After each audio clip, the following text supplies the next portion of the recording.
നമസ്കാരം സ്വാമിജി. നമസ്തേ. നമസ്തേ. ഇപ്പോൾ നമ്മൾ ചർച്ച ചെയ്ത സമയത്ത് നമ്മൾ ശബരിമലയെക്കുറിച്ച് പറഞ്ഞു. ഈ ശബരിമലയെക്കുറിച്ചുള്ള ചർച്ച ഇപ്പോൾ ഈ സ്വർണ്ണക്കൊള്ള വന്നതിന് ശേഷം ആളുകളൊക്കെ ചർച്ച ചെയ്യുന്നൊരു കാര്യമുണ്ട്. അതായത് ക്ഷേത്രങ്ങൾ സത്യത്തിൽ ഭരിക്കേണ്ടത് ഇതുപോലൊരു ദേവസ്വം ബോർഡാണോ? അതായത് സർക്കാർ നിയോഗിച്ച ഒരു സെക്യുലർ സർക്കാർ നിയോഗിച്ച ഒരു ദേവസ്വം ബോർഡിന് എങ്ങനെ ഹിന്ദുക്കളുടെ ക്ഷേത്രം ഭരിക്കാനുള്ള അവകാശം കൊടുക്കണം? ഇതിനൊരു മറുചിന്തയുമുണ്ട്. അല്ലെങ്കിൽ പിന്നെ ആര് ഭരിക്കും എന്നൊരു ചോദ്യമുണ്ട്. കാരണം ഇത് വേറൊരാൾക്ക് കൊടുത്താൽ അയാൾക്കിത് ഭരിക്കാനുള്ള അവകാശമുണ്ടോ എന്നൊരു ചോദ്യമുണ്ട്.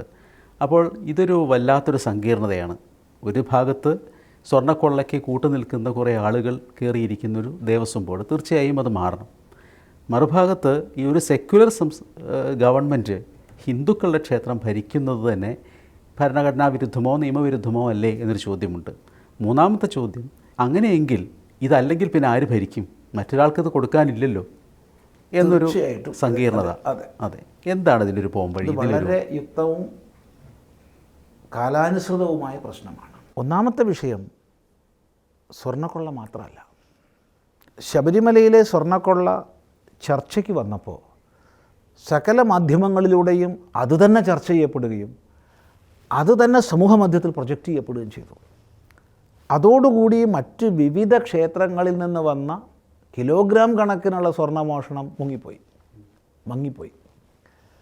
ഇനി സ്വർണ്ണമോഷണം മാത്രമല്ല, ഒട്ടനവധി ക്ഷേത്രങ്ങളിലെ ദേവസ്വം ഫണ്ടുകൾ ഗവൺമെൻറ് ട്രഷറിയിലോ നാഷണലൈസ്ഡ് ബാങ്കുകളിലോ നിക്ഷേപിക്കാതെ പാർട്ടി നിയന്ത്രിത കോപ്പറേറ്റീവ് ബാങ്കുകളിൽ നിക്ഷേപിക്കുന്ന സ്ഥിതിവിശേഷം വളരെ വ്യാപകമായിട്ട് കോടിക്കണക്കിന് രൂപയാണ് അങ്ങനെ നിക്ഷേപിക്കപ്പെട്ടിട്ടുള്ളത്.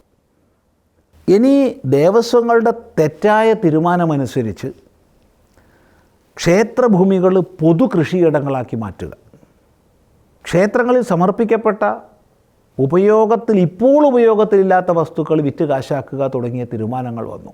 ബഹുമാനപ്പെട്ട കേരള ഹൈക്കോടതിയുടെ ഇടപെടലിനെ തുടർന്നാണ് ഈ രണ്ട് തീരുമാനങ്ങളും റദ്ദാക്കപ്പെട്ടത്. ഗുരുവായൂർ ദേവസ്വം ആക്ട് മുഴുവൻ ഞാൻ പഠിച്ചിട്ടുണ്ട്. അതിൻ്റെ അടിസ്ഥാനത്തിലാണ് പറഞ്ഞത്, ഒരു 5 പൈസ പോലും സെക്യുലർ ആക്ടിവിറ്റിക്ക് എടുക്കാൻ പറ്റില്ല ഗുരുവായൂർ ദേവസ്വത്തിൽ നിന്ന്. ഹിന്ദു താല്പര്യത്തിന് വേണ്ടി എടുക്കാൻ മാത്രമേ പറ്റുള്ളൂ എന്നത് കേരള മുഖ്യമന്ത്രിയുടെ ദുരിതാശ്വാസ നിധിയിലേക്ക് 10 കോടി രൂപ എഴുതിയെടുത്തു. ബഹുമാനപ്പെട്ട ഹൈക്കോടതിയുടെ ഇടപെടലിനെ തുടർന്നാണ് അത് വേണ്ടെന്ന് വെച്ചത്.